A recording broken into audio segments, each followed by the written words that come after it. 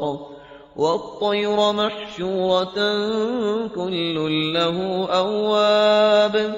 وشددنا ملكه وآتيناه الحكمة وفصل الخطاب وهل أتاك نبأ الخصم إذ تسوروا المحراب إذ دخلوا على داود ففزع منهم قالوا لا تخف خصمان بغى بعضنا على بعض فاحكم بيننا بالحق ولا تشطط واهدنا إلى سواء الصراط إن هذا أخي له 99 نعجة ولي نعجة واحدة فقال أكفلنيها وعزني في الخطاب قال لقد ظلمك بسؤال نعجتك إلى نعاجه وإن كثيرا من الخلطاء ليبغي بعضهم على بعض إلا الذين آمنوا وعملوا الصالحات وقليل ما هم وظن داود أنما فتناه فاستغفر ربه وخر راكعا وأناب فغفرنا له ذلك وإن له عندنا لزلفى وحسن مآب يا داود إنا جعلناك خليفة في الأرض فاحكم بين الناس بالحق ولا تتبع الهوى فيضلك عن سبيل الله إن الذين يضلون عن سبيل الله لهم عذاب شديد بما نسوا يوم الحساب نحمده ونصلي على رسوله الكريم أما بعد فأعوذ بالله من الشيطان الرجيم بسم الله الرحمن الرحيم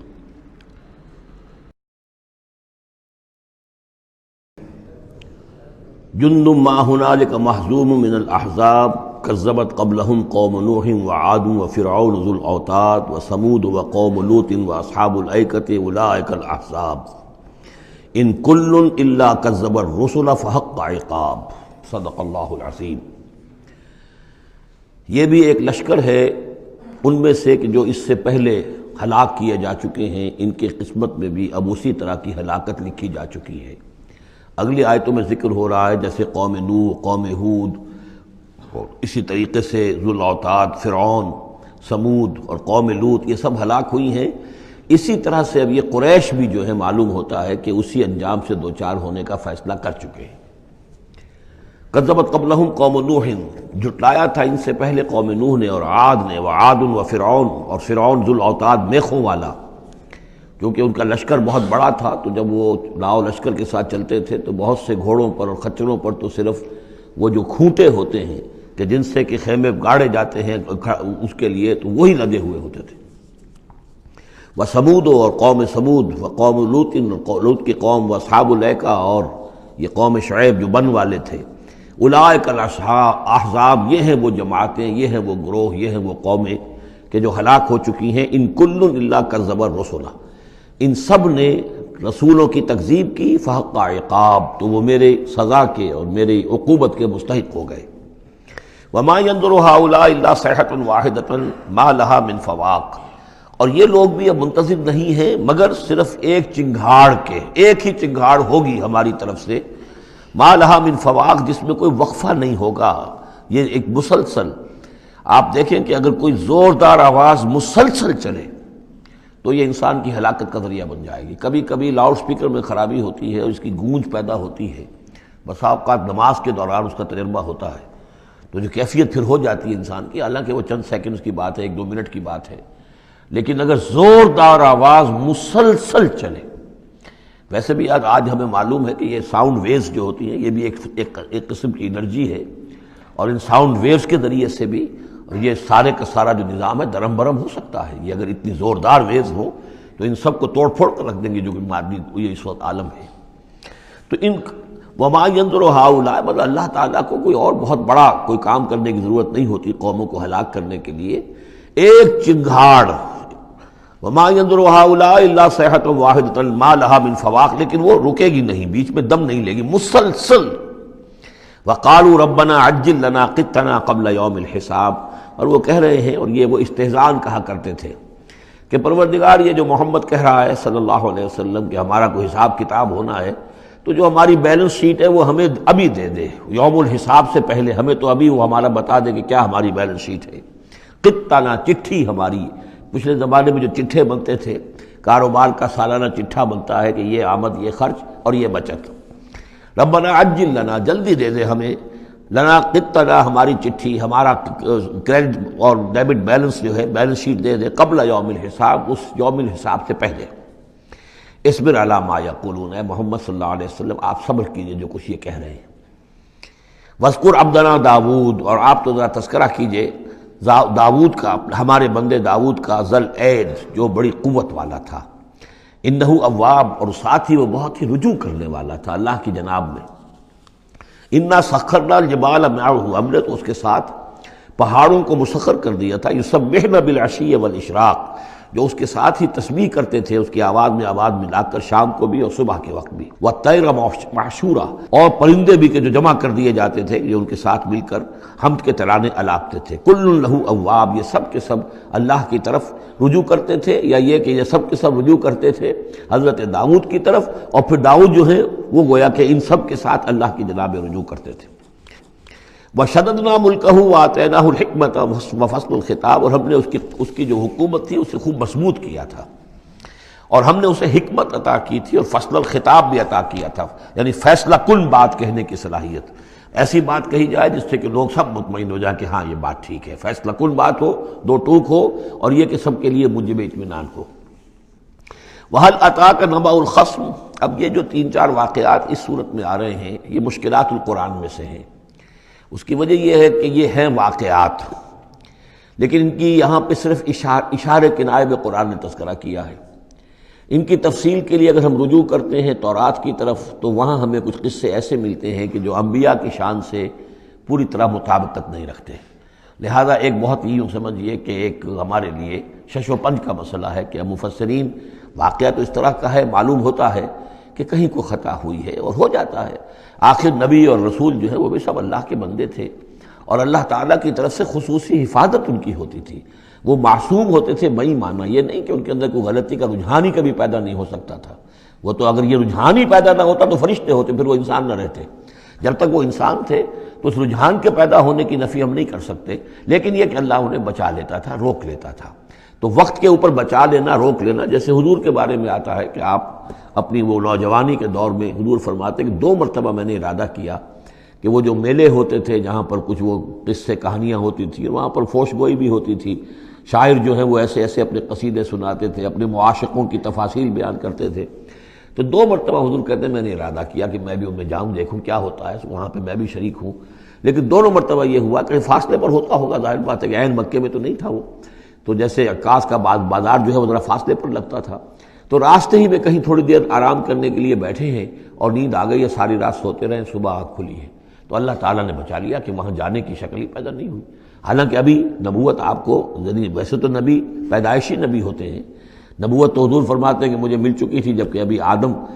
کی روح جو ہے وہ ان کے جسد میں پھونکی نہیں گئی تھی، والآدم بین الروح والجسد،